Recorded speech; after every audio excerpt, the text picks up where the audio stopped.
Daniel, you got a story for the people. What is Going on. There we go.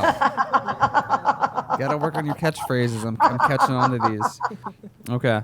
So this is what we were talking about a little bit in the first story that we're going to bring a little more insight into.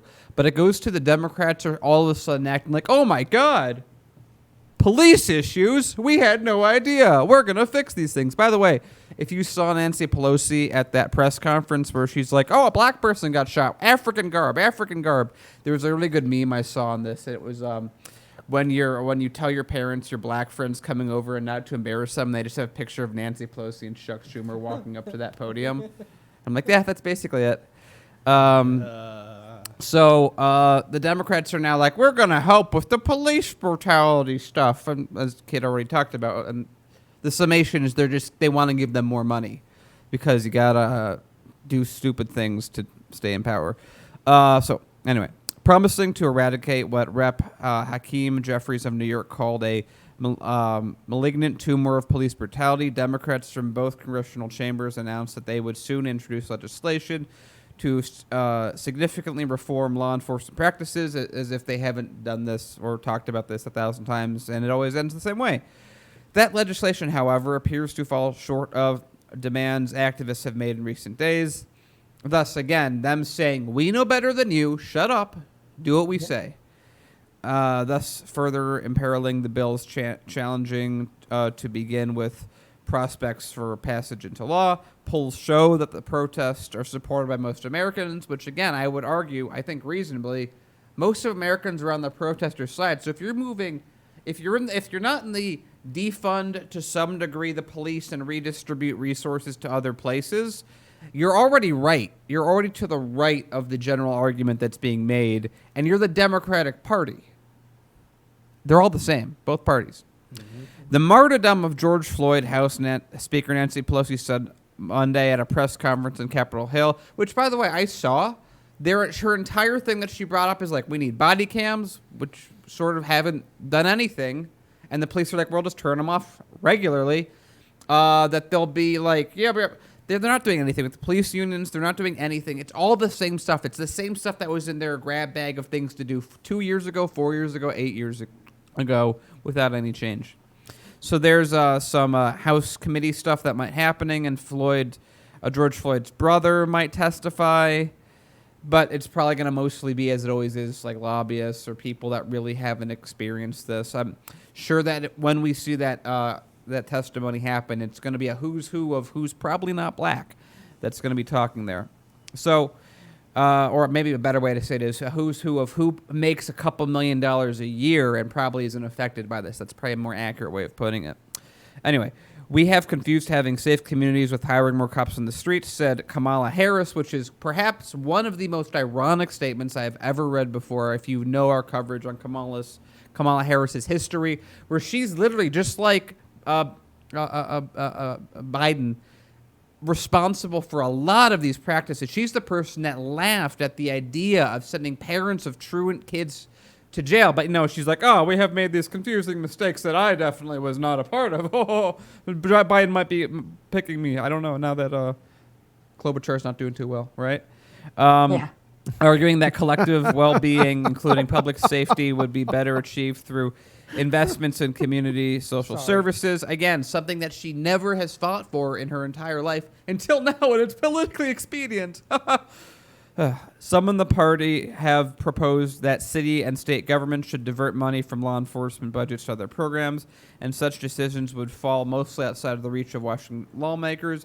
But the federal government has some say as well, and they basically just go on. Like I said, the stuff that the Democrats are proposing is absolutely useless. It's stuff that won't make a difference, stuff that's already been done, stuff that, for the most part, they're, in a sense, copying and pasting like they're like, oh, what have we been doing? We're the good people we're the blue people. We do it all we have it figured out. Blue is cool. What is California doing? Those are our states. What's New York doing? Let's just copy paste that into a federal bill, and it doesn't matter because it doesn't work. It's Minneapolis, if I'm not mistaken, is a Democratic city. Police brutality happens in L.A., it happens in New York, happens in Chicago. It's ubiquitous. Yeah. So, Kira, I will give you the final comment. Take it away. It's just low hanging fruit, like what Daniel's talking about. I was just reading in The Hill today that Republicans are, shifting their point of view on this whole thing, and they're essentially offering the exact same things. So it's like there's no boldness on this Democratic side. They're playing for the same team. I keep wanting to say, oh, if only the Democrats would be more bold, if only they would really stand up. But the fact of the matter is, it's not because they're wimps. We see how bold they can be when they're fighting progressives, right? Yeah. It's more just that they're all playing for the same team. And yeah, the outrage is so great at this point that they can't ignore it. So they just do some, rubber stamp bullshit that doesn't actually create any change. And it's all lip service. That's all it is. And for your point, to go even further, Kira, it's like all that they're proposing. It's like they had Democrats, here's the super progressive way left bill that we've been talking about, which is not progressive, nor is it way left. That's like these little things that are already being done in the states. And they're like, well, we can't do it because the Republicans, it's so difficult. We can't pass any reform. This happens. Now they're like, the same bill that we couldn't pass before that didn't do anything, that had no chance. We're just going to water that down further and see if we can pass that. Yep. And then Joe Biden's like, let's put $300 million more into it too. Why don't we? You know that if they do that, there's going to be riders that's like, okay, but we're also going to increase the budgets of these police. So again, we got to step up because the Democrats aren't going to do it. You want to know system. Go ahead, Gunnar. the power, really the happy note of this story Well, let's hear it. is just look at this power stance that's what I'm happening saying. right here. Mom, stop embarrassing me in front of my black friend. I Oh love my him, God, or hate him, wow. or hate him, or hate him. Chuck Schumer has never looked better for this photo shoot. You know? Okay. By the way, I want to appreciate in this photo how the white people are standing in front of the black people who are supposed to be the focal point of this issue.